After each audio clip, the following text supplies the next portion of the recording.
পারিবারিক ইসলামী শিক্ষা না থাকার কারণে আমাদের সন্তানরা এই বিভিন্ন বিষয়ে, ইসলামের বিভিন্ন বিষয় নিয়ে কথাবার্তা বলে নিজেদের মতো করে। হুজুর লাগবে না, হুজুর লাগবেই না তার। ওই একদিন এক সাধারণ মুসল্লিকে দিয়ে মুনাজাত করাইতেছে। এই মুনাজাতের ভিতরে উল্লেখ করতেছে, হে আল্লাহ, তুমি শেখ মুজিবুরকে জাহান্নামে পাঠিয়ে দাও। হ্যাঁ, এটা মুনাজাত করছে একজন লোক। আলেম ওলামা ছাড়া সাধারণ পাবলিক দিয়ে মুনাজাত করাইলে তো জান্নাতি ওয়ালারে জাহান্নামে পাঠাইবই। কি কথা বলেন না কেন? এটা হয় তো ভাই। আরেকজনে রাজনীতিবিদ বক্তব্য দিতেছে, জিয়াউর রহমান নাকি শেখ হাসিনার জামাই। সব প্যাস। আরে ভাই, এত প্যাস কে? এরাই নাকি বড় রাজনীতিবিদ? আজব বিষয়, কি জ্ঞান নিয়ে চলে। এই জন্য এলেমের একটা বড় কনসেপ্ট হচ্ছে, আল্লাহ রাসূল সাল্লাল্লাহু আলাইহি সাল্লাম ইরশাদ করেন, যে ব্যক্তি এলেম অনুযায়ী আমল করবে আল্লাহ তাআলা তাকে অদৃশ্য এলেম দান করবেন, যেটা তার জানাই নেই। কিন্তু যেটা তার জানা আছে, ওই জানার মধ্যে যদি তার আমল না থাকে, ওই জানাটাও আল্লাহ ভুলাই দেয়। ওই জানাটাও আল্লাহ কি করে দেন? ভুলাই দেয়। যে ব্যক্তি এলেম অনুযায়ী আমল করে, কেউ ঘুমায়েন না, ভালো কথা চলছে, এগুলো হাদিসের কথা, ইবনে মাজাহ শরীফের হাদিসে। যে ব্যক্তি এলেম অনুযায়ী আমল করবে আল্লাহ তাআলা তাকে ওই এলেম দান করবে যে এলেম সম্পর্কে সে জানেই না। আর ওই ব্যক্তি যদি এলেম অনুযায়ী আমল না করে, তো যে এলেম জানা আছে এটা আল্লাহ ভুলাই দিবেন। কেন ভুলাই দিবেন? এটা আল্লাহ ভুলাই দিবেন না, সে অটোমেটিক ভুলে যাবে। কেন?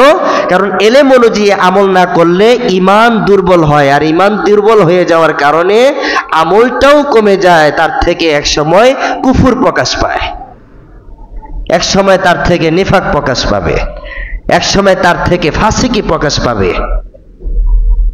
সুতরাং আমাদের পরিবারের মধ্যে ইসলাম প্রবেশ করাইতে হবে, আমাদের সন্তানদেরকে ধরে ধরে ইসলাম বুঝাইতে হবে। ফ্রান্সে একজন নারী থাকে, সেও নাস্তিকদের সাথে চলাফেরা করতে করতে একসময় নাস্তিক হয়ে গেছে। তার সাথে আমার কথাবার্তা হইল, সেও বাংলাদেশে থাকে, তো সে ফ্রান্সে চলে গেছে পরিবার নিয়ে। তো আমাকে বলতেছে যে, ভাই, আমার কপালটা এত খারাপ যে আমি নাস্তিক হতাম না। আমাকে নাস্তিক বানাইছে আমার পরিবেশ, আমাকে নাস্তিক বানাইছে আমার পরিবার, আমাকে নাস্তিক বানাইছে আমার কলেজ ভার্সিটি, আমাকে নাস্তিক বানাইছে এই এরিয়ার মানুষগুলো।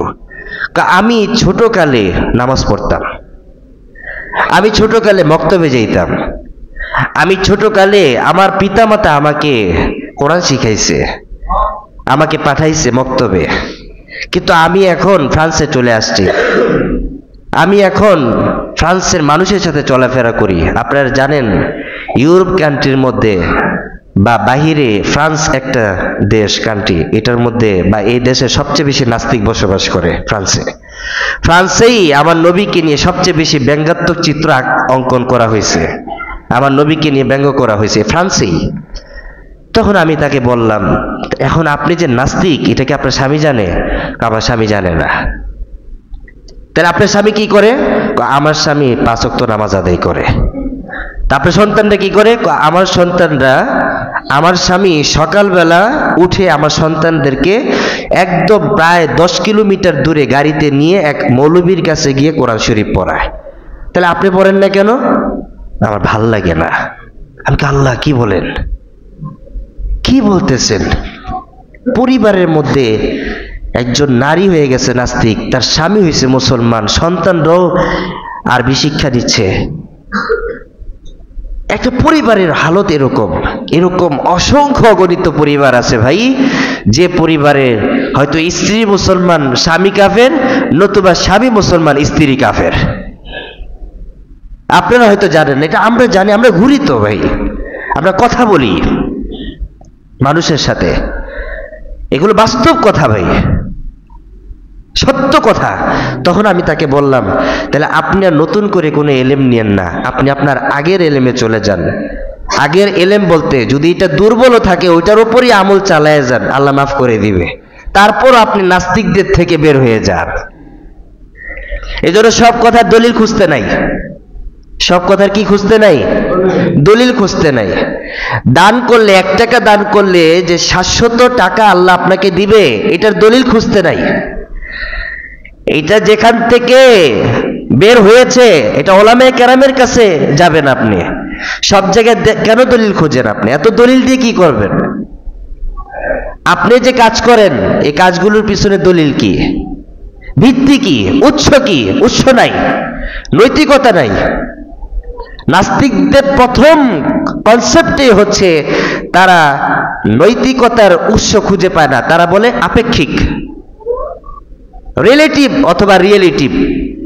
তারা বলে যে সমাজের মধ্যে যা হবে বা আমি যে রায় দিব এটা আপেক্ষিক হবে, এর মধ্যে ধর্মকে আনা যাবে না। নাস্তিকদের কনসেপ্ট। নাস্তিকরা বলছে আমি যা কিছু বলবো, আমার ধ্যান ধারণা যা কিছু চিন্তা করে, যা কিছু ফলায়, এর জন্য ধর্মের প্রয়োজন নাই। নাস্তিক বলছে ধর্মের প্রয়োজন নাই। তাদের বক্তব্য, তারা বলছে সমাজের যে কোনো মানুষই সিদ্ধান্ত নিলে সেটা সমাজের জন্য যথেষ্ট হতে পারে। আমি বললাম যে সমাজের একজন মানুষ যদি বলে যে চুরি করাটা নৈতিকতা, তখন তার দেখা দেখে আরেকজন বলবে ডাকাতি করো নৈতিকতা। সমাধান কি বলো? কথা বলেন না কেন? যদি ধর্মকে আপনি উৎস না মানেন, ধর্মকে যদি আপনি ভিত্তি মনে না করেন, তা আপনি যদি বলেন যে চুরি করাটা নৈতিকতা, তা আরেকজন তো বলবে ডাকাতি করো নৈতিকতা। সমাজ থাকবে না শেষ হয়ে যাবে? সুতরাং ধর্ম ছাড়া নৈতিকতা জিরো। কথা বলেন না কেন? ধর্ম ছাড়া মানুষের রায়, সিদ্ধান্ত, চিন্তা, গবেষণা সব জিরো। সবগুলো সমাজে ফিতনা সৃষ্টি করবে। সেকুলাররা তো আমাদেরকে এটাই শিক্ষা দিচ্ছে, ধর্ম নিরপেক্ষবাদীরা তো আমাদেরকে এটাই শিক্ষা দিচ্ছে। আমাদের সন্তানদেরকে তো এভাবে মানুষ করা হচ্ছে। আমরা তো ইউটিউব থেকে, আমরা তো ফেসবুক থেকে এইগুলো শিক্ষা নিচ্ছি। এই জন্য ভাই আপনাদের কাছে আমার বিশেষ আকুল আবেদন, এখানে অনেক গণ্যমান্য ব্যক্তি আছেন, অনেক শিক্ষিত, উচ্চ শিক্ষিত লেভেলের মানুষ আছেন। আমি কথা আজকে বেশি বলবো না, সময়ও নিব না বেশি, এমনি অসুস্থ আমি। তবে চিটাফোটা যে 2-1টা কথা বলছি আমি আপনাদের সাথে শেয়ার করছি, এটা আমার কথা না, এগুলো সব কোরআন এবং হাদিসের কথা। আবু বকর রাদিয়াল্লাহু তাআলা আনহু তিনি কিভাবে মুসলমান হইলেন? রাসূল করিম সাল্লাল্লাহু আলাইহি সাল্লাম যখন মেরাজ থেকে গমন করে আসলেন, নাস্তিকরা বলল 1 রাত্রেই মেরাজ হয়ে গেল। কিভাবে? কোরআন কারীমের 2টা জায়গাতে রাসূল করিম সাল্লাল্লাহু আলাইহি সাল্লামের গমনের কথা আসছে। একটা হলো বনি ইসরাতে, আর একটা হচ্ছে সূরা নজমে। তো নাস্তিকরা বনি ইসরাতে দেখে যে মক্কা থেকে নবীজি বাইতুল মুকাদ্দাস পর্যন্ত গেছেন, তাহলে মেরাজ রজনীর ঘটনা কই? তো মেরাজ রজনীর ঘটনা তারা পায়নি। তো না পাওয়ার কারণে তারা বলছে যে নবীজির যে মেরাজ হয় নাই এটাই প্রমাণ। কেন? কারণ নবীর গমনের কথা আসছে মক্কা থেকে নিয়ে বাইতুল মুকাদ্দাস। কোরআনে স্পেসিফিকলি ভাবে উল্লেখ নাই যে তিনি মেরাজে গমন করছেন, নাই তো, সত্যি নেই। আমাদের দেশে একটা গোত্র আছে, এটা হলো সবচেয়ে দুষ্ট গোত্র। এই গোত্রের কারণে নাস্তিক্যবাদ তৈরি হয়। এরাই হচ্ছে নাস্তিকদের আতুরঘর। আতুরঘর মানে জন্ম প্রজনন কিয়া, যাদের থেকে তৈরি হয় নাস্তিক্যবাদ। এরা হাদিস অস্বীকার করে কিন্তু নিজেদেরকে বলে আমরা কোরআন মানি। এদের কনসেপ্টটা কি? হাদিস অস্বীকার করে, হাদিস পরিপূর্ণ অস্বীকার করে, আর কি বলে আমরা কোরআন মানি। কোরআন বলছে হাদিস অস্বীকার করলে কোরআন কি অস্বীকার করা হয়, আর এরা বলে যে হাদিস অস্বীকার করি আমরা কোরআন মানি। তো কোরআনে তো মেরাজের কথা নাই। এই মুসলমান দাবি করা ব্যক্তিগুলো বলে যে যেহেতু কোরআনে মেরাজ শব্দটা উল্লেখ নেই, তো নবীজির মেরাজ হয় নাই। অথচ তারা আমাদের সাথে চলাফেরা করছে, তারা নিজেদের পরিচয় দিচ্ছে তারা মুসলিম। এদেরকে বলা হয় মুনকিরিনে হাদিস, হাদিস অস্বীকারী। হাদিস অস্বীকারীদের ব্যাপারে ইমাম ইবনে হাজার আসকালানী রাহিমাহুল্লাহ বর্ণনা করছেন, কোন ব্যক্তি যদি একটা মুতাওয়াতির পর্যায়ের হাদিসকে অস্বীকার করে কাফের হয়ে যাবে। কি হয়ে যাবে? কাফের হয়ে যাবে। হাদিস অস্বীকার করা কাফের হয়ে যাবে। কোরআন কি বলছে? আতি আল্লাহ ওয়া আতিউর রাসূল, আল্লাহকে অনুসরণ করো, আল্লাহর ইতাআত করো এবং আল্লাহর রসুলের ইতাআত করো। বোঝা গেল আল্লাহর ইতাআত করতে গেলে কোরআন, আল্লাহর রসুলের ইতাআত করতে গেলে হাদিস লাগবে কি লাগবে না?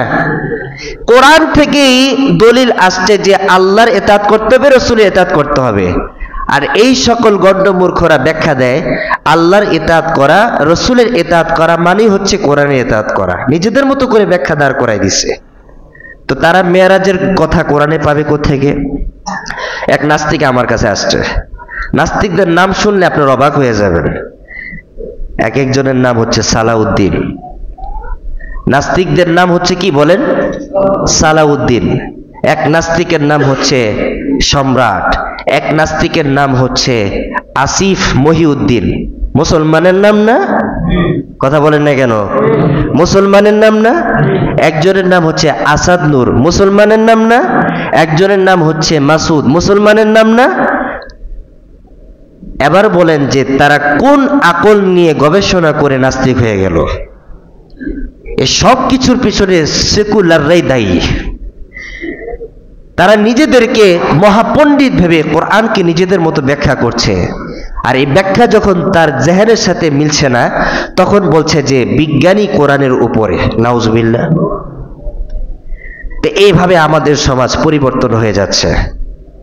এজন্য আমি আপনাদের কাছে বলবো যে মেরাজের ঘটনা কোরআনে আছে কিনা নাই, হাদিসে আছে কিনা না। হাদিসে তো আলবাত আছেই, এমনকি কোরআনেও আছে। এমনকি কোথায় আছে বলেন? কোরআনেও আছে। ওই যখন আমার কাছে আসছে আমি বললাম তোমার চোখ তো কানা। কেন ভাই কথা বললেন? আমি তুমি এক চোখ দিয়ে কোরআন দেখছো, তোমার উচিত ছিল দুই চোখ খোলা। কেন এই কথা বলেন? আমি বললাম বনি ইসরাতে উল্লেখ আছে তিনি এসরা করছেন। এসরা মানে গমন করা। এসরা মানে কি? এই গমনটা হবে জমিনে। এই গমনটা হবে কোথায়? জমিনে।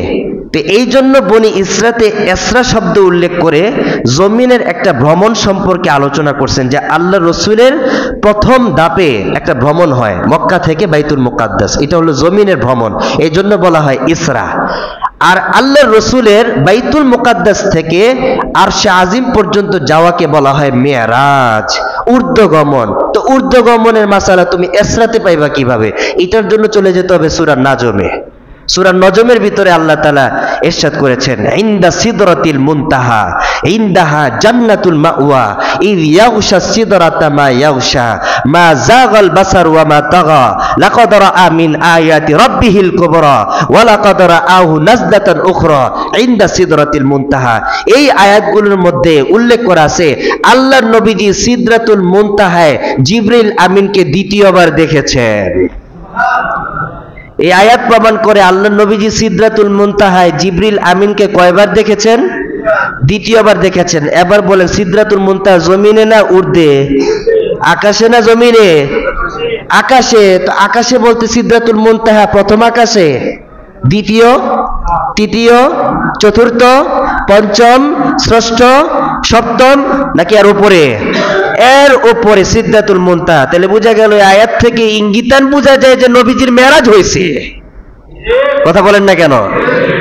এরা চোখ দিয়ে দেখবে না তো কেন? কারণ তারা তো নিজেদের মতো ব্যাখ্যা করছে। আজকে তাদের পরিবার থেকে নাস্তিক তৈরি হচ্ছে। এইটা আমি পানা চাই এই বিষয়ে যে আমাদের ঘর থেকে যেন আল্লাহ নাস্তিক তৈরি না করেন।